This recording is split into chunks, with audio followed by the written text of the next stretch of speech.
Yo, how's it going everybody? It's me, Arctic. In today's video, we're going to be going over a complete artifact guide for Kuki Shinobu. So I'm basically going to be talking about the artifacts that are actually going to be pretty good on her. I'm not going to talk about any of the artifact sets that do not actually function with her kit, so those are just going to be left out of the video for the sake of time. But her primary stat that's actually going to matter on her is going to be HP, considering that her E skill and also her burst focus on HP. She does actually have some elemental mastery bonuses that she gets with her like ascension passives that basically increase her damage and also healing, so keep in mind that elemental mastery is going to be a usable stat on her as well. So starting off with the Wanderer's Troop artifact set, is going to increase your elemental mastery by 80 points, and so that's going to be pretty okay if you just want to run this as a 2-piece. The 4-piece doesn't do anything because Kuki Shinobu is not a catalyst or a bow character, so that's not going to do anything for you.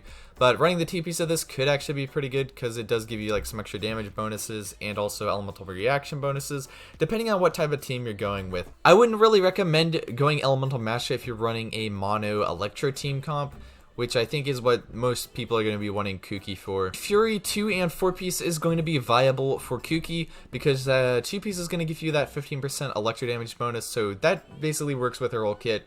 And then also the 4-piece increases damage caused by overload, electrocharge, and superconduct by 40%. So that's going to be really nice if you're running her with alternate like element teammates, pretty much using Kuki to actually like trigger your reactions and whatnot. Those reactions is also going to decrease the elemental skill cooldown by 1 second each time that happens. So if you're really kind of relying on Kuki as your primary healer, this might be an okay 4-piece to use. It's not really for damage, but it might help you out with like utility.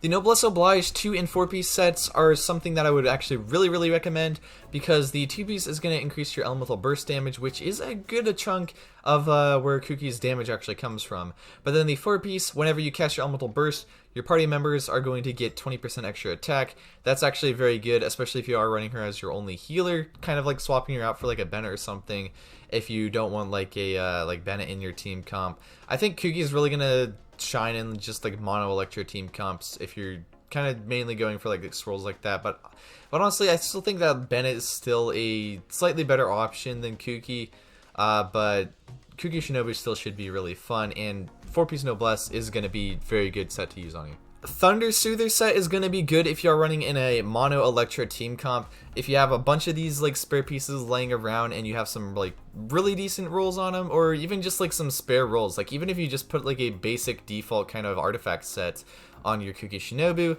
I think that's going to be pretty good because mainly what you're looking for is the 4-piece damage bonus on this, because that gives you like 35% extra damage against enemies affected by Electro, so kind of builds up after a while. The Mililith set is going to be actually really good in the 2 and 4-piece set because what Kuki Shinobu's E skill does is it like is a circle around you, kind of like Chi-Chi's E skill. So you're going to be able to proc the 4-piece bonus on this, which basically increases like your party member attack and shield strength, so that could be actually pretty good.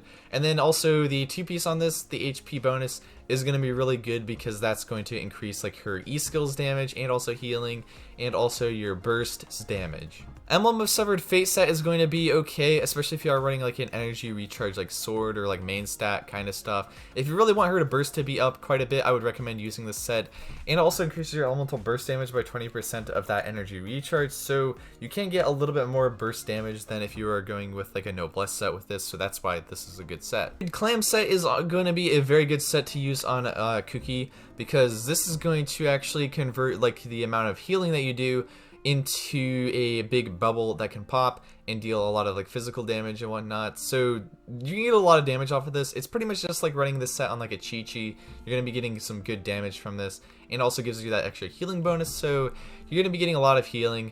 And especially if you max like Kuki's E skill, you're basically going to be able to probably max this out with just her E skill with how much like actual healing she does. She does a lot of healing. But yeah, anyway, that's basically it for the video. Let me know if you guys liked it down in the comments section below, and keep an eye out for my other build guide videos that I am making. And anyway, it's been me, Arctic. I will see you guys in the next one. Farewell.